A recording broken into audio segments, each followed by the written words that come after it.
Moi je suis technicien d'exploitation et en fait j'interviens sur le réseau de chauffage de Shell. Et en fait notre but c'est d'optimiser un maximum le réseau de chaleur.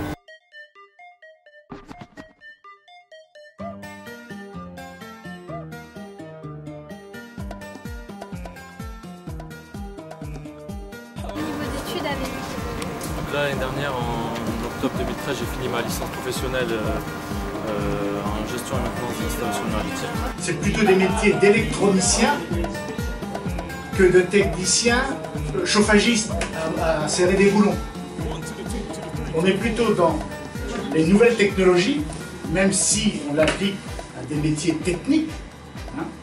Il y a comme des tuyaux, il y a des boulons, il y a des vannes, mais on est vraiment sur des métiers particuliers. Les techniciens qui gèrent le réseau savent exactement, pour chaque résidence, le volume, la température, la pression de chaque installation. Ici, on arrive à suivre, au travers de cela, tous les éléments et tous les incidents du réseau. Je m'appelle PowerBlue et je protège ma planète et la vôtre. Avez-vous déjà entendu parler de la géothermie? Le principe est simple, il fait très chaud au centre de la Terre, 4300 degrés. La France bénéficie de conditions favorables pour exploiter la géothermie.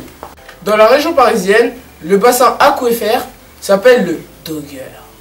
Nous allons puiser de l'eau chaude à 2000 mètres de profondeur et elle en sortira à 69 degrés. L'eau géothermale va être puisée par un forage de production. On la renvoie à plus d'1 kilomètre pour ne pas refroidir l'extraction.